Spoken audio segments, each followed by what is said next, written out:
हम स्टार्ट कर रहे हैं 9th class physics new syllabus chapter number 1 physical quantities and measurements. तो इसके कुछ चंद एक इम्पॉर्टेंट टर्म्स और इम्पॉर्टेंट शॉर्ट क्वेश्चंस हम डिस्कस किया करेंगे बच्चों। पहला चैप्टर है, सबसे पहले हम डिस्कस करेंगे साइंस क्या होता है। तो क्योंकि फिजिक्स भी साइंस की ही एक ब्रांच है जिसमें हम सीखते हैं फिजिकल क्वांटिटीज़ के बारे में, फिजिकल वर्ल्ड के बारे में, जितने भी फिनोमेनाज होते हैं हमारे सराउंडिंग में वो कैसे टेक प्लेस करते हैं, उनके क्या क्या असरात होते हैं हमारे इर्द गिर्द, तो वो सब हम सीखते हैं। तो उससे पहले हमें साइंस के बारे में पता होना चाहिए कि साइंस क्या होता है। Science is drive from a Latin word, एक लातीनी जुबान से अखज किया गया लफ्ज है साइंशिया, यानी साइंस साइंशिया से निकाला गया है, विच मीन्स नॉलेज, जिसका मतलब होता है इल्म, यानी किसी भी चीज़ के बारे में इल्म हासिल करना, किसी नेचुरल फिनोमेना के बारे में, उसे हम साइंस कहते हैं। Science is the field of observation and experiment, यानी ऐसे ही किसी भी चीज़ को साइंस का नाम नहीं दिया गया, बल्कि जब तक किसी चीज़ को ऑब्जर्वेशंस यानी मुशाहदात एंड एक्सपेरिमेंट और तजर्बात की बना पर साबित ना कर दिया जाए तब तक वो साइंस नहीं कहलाता।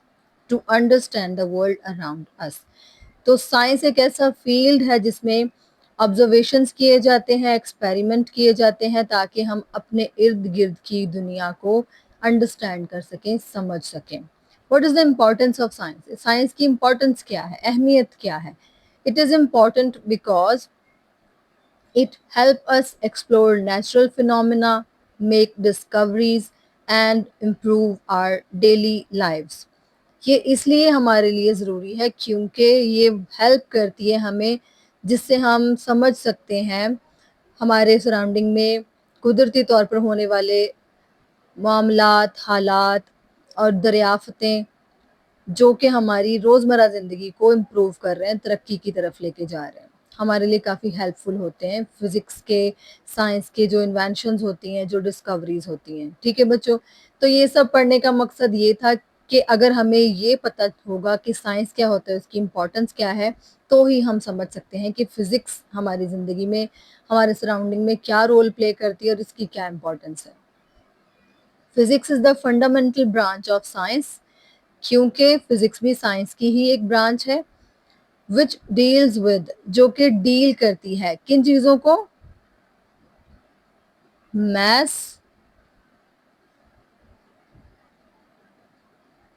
एनर्जी, स्पेस यानी खला के बारे में, टाइम वक्त के बारे में, and there mutual relationship. Physics बताती है कि मैस का, एनर्जी का, स्पेस, टाइम, इन सब का आपस में क्या रिलेशनशिप है और इस रिलेशन के थ्रू ये मिलके क्या इफेक्ट्स करते हैं, क्या प्रोड्यूस करते हैं, उसका क्या असर होता है हमारे सराउंडिंग्स पे, वो सब हम फिजिक्स में स्टडी करते हैं। ठीक है बच्चों? तो मैस एंड एनर्जी, तो सबसे पहले मैस क्या होता है उसके लिए हमें मैटर को अंडरस्टैंड करना जरूरी है। ठीक है? तो मैटर हम कहते हैं anything that has mass and take up space, या फिर वॉल्यूम, कोई भी चीज जो मास रखती हो और जगह घेरे, या कोई वॉल्यूम, कोई प्लेस वो ऑक्यूपाई कर ले। ठीक है? उसे हम मैटर कह देते हैं। मैस की डेफिनेशन अगर देखी जाए तो मैस कहते हैं क्वांटिटी ऑफ मैटर, यानी कोई भी चीज बनाने के लिए किसी भी मटेरियल के अंदर जितना मैस, जितनी क्वांटिटी यूज हुई है मैस की, उसे हम मैटर कह देते हैं। ठीक है? और मैटर की हमारे पास कितनी स्टेट्स होती हैं? मैटर की जी हमारे पास होती है 4 states. First one is solid, liquid, sorry, gas, and the fourth one is, yes, plasma. अब मैथ्स के बारे में तो हमने समझ लिया, अब हम देखते हैं एनर्जी, यानी फिजिक्स में मैथ्स और एनर्जी मिलके काम करते हैं, तो हमें पता होना चाहिए कि मैथ्स है वो हमें पता चल गया है, ठीक है। अब हम जानेंगे एनर्जी क्या होती है। Energy is the ability of a body to do work, किसी भी बॉडी का काम करना, काम करने की जो सलाहियत होती है, जो एबिलिटी होती है उसके अंदर, उसे हम एनर्जी कहते हैं। मतलब एक बॉडी कितना काम करेगी, ज्यादा काम करेगी या कम काम करेगी, ज्यादा एनर्जी है तो ज्यादा काम करेगी, कम एनर्जी है तो कम काम करेगी, ठीक है। तो उसके काम करने की एबिलिटी को हम एनर्जी कह देते हैं। Energy is the ability of a body to do work. तो ये बच्चों हमारे पास था फिजिक्स का, साइंस का एक छोटा सा इंट्रोडक्शन। फर्दर हम डिस्कस करेंगे इस चैप्टर में अकॉर्डिंग टू टॉपिक हमारे पास आ रहा है physical quantities and non physical quantities. तो फिजिकल क्वांटिटीज की डेफिनेशन देख लेते हैं। All the measurable quantities are called physical quantities. जितनी भी मिकदारें, तबई मिकदारें जिनको मैयर किया जा सके, नापा जा सके, पैमाइश की जा सके, उन्हें हम कहते हैं physical quantities. For example length मैयर कर,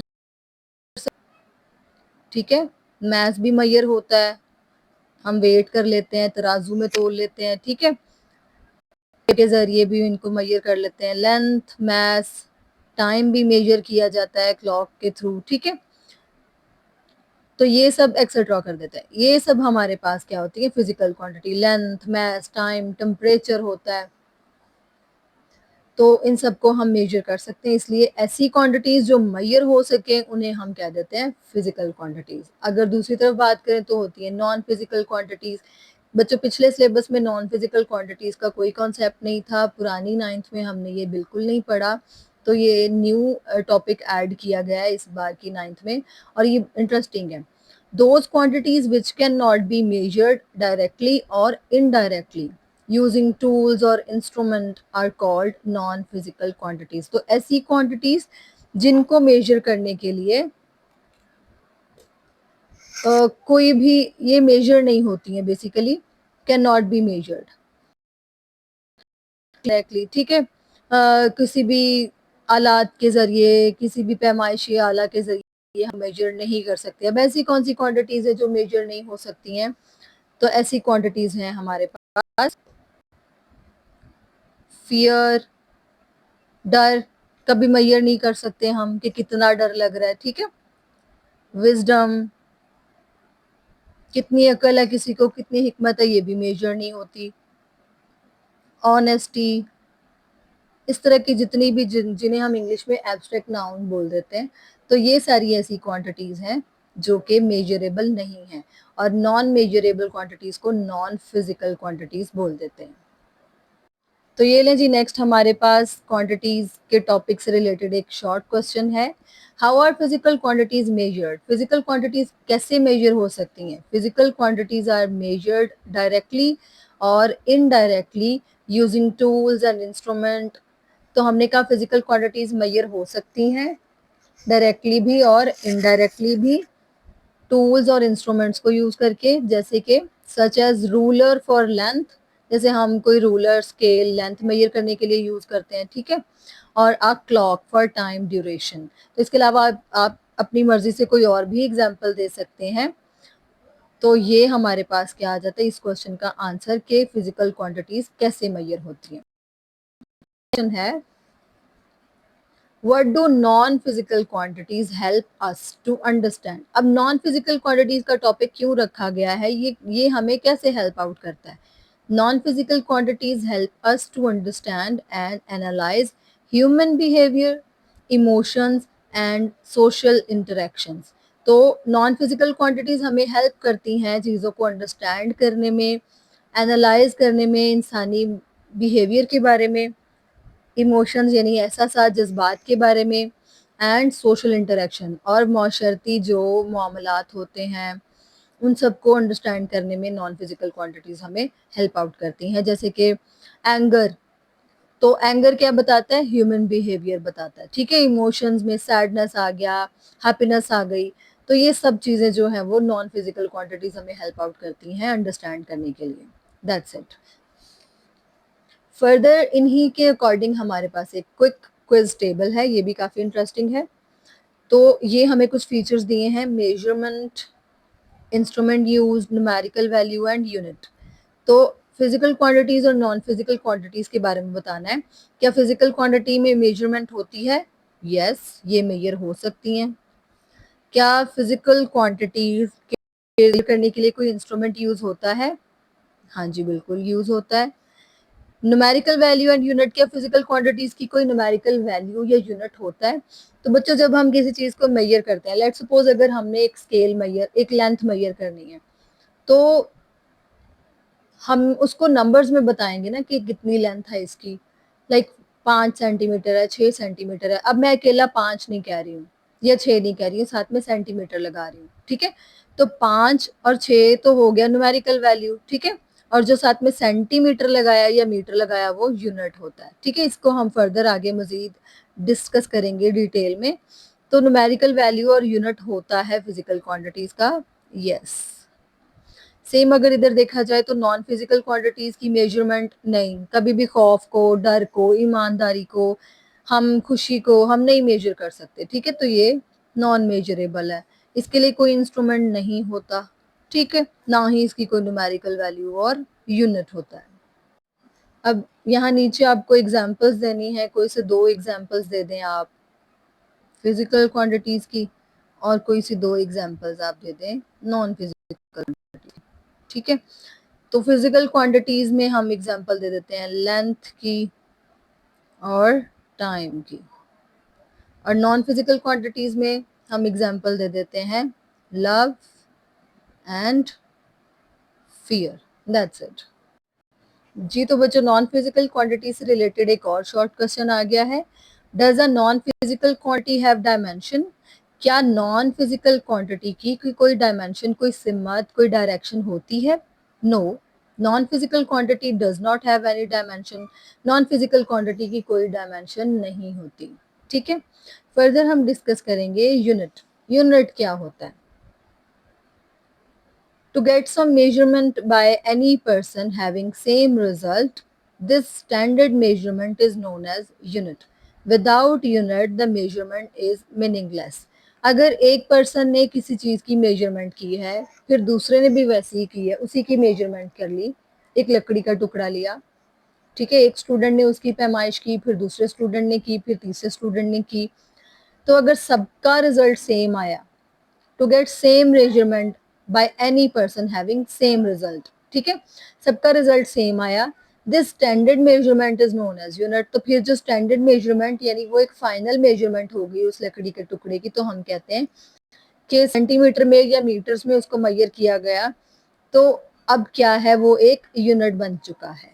without unit the measurement is meaningless, यानी आप बता रहे हो कि उसकी मेजरमेंट हमारे पास 5 सेंटीमीटर फर्ज करें आ गई है, 4 सेंटीमीटर आ गई, तो उसको फिर हम अकेला 5 या 4 नहीं बता सकते, क्योंकि सेंटीमीटर साथ नहीं लगाएंगे, तो ये मीनिंगलेस है।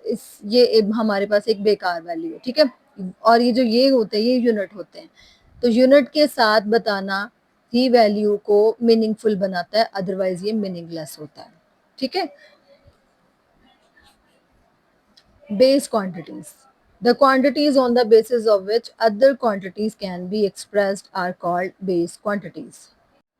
ऐसी मिकदारें जिनकी बुनियाद पर दूसरी मिकदारों को अखज़ किया जाए, उन्हें बेस क्वांटिटीज यानी अच्छा, इनको समझने के लिए एक सादा सी मिसाल मैं अक्सर अपने स्टूडेंट्स को देती हूँ कि जैसे गंदम हमारे पास एक बेस क्वांटिटी है, ठीक है। तो गंदम की बेस पे और कितनी चीजें उसमें से एक्सप्रेस की जाती हैं, कितनी चीजें उसमें से ड्राइव की जाती हैं, जैसे गंदम में से आटा है, मैदा है, उसके अलावा ब्रेड बनती है, ठीक है। ऐसे बेमिसाल चीजें, सॉरी, बेशुमार चीजें हम कह सकते हैं कि गंदम में से निकल आती हैं, जिसको ड्राइव किया जाता है बार बार, ठीक है। तो यहाँ पर गंदम का क्या करेक्टर है? गंदम एक बेस क्वांटिटी है, ठीक। ऐसे ही फिजिक्स के अकॉर्डिंग हमारे पास कुछ बेस क्वांटिटीज होती हैं जिनकी बना पर कुछ और क्वांटिटीज को ड्राइव किया जाता है, तो ऐसी क्वांटिटीज जिनकी बिना पर दूसरी क्वांटिटीज को ड्राइव किया जाए, जिनसे कुछ नई क्वांटिटीज बन जाए, वो कहलाती हैं base quantities. For example length, mass, time, temperature, electric current. They are 7 in numbers, okay? Intensity of light,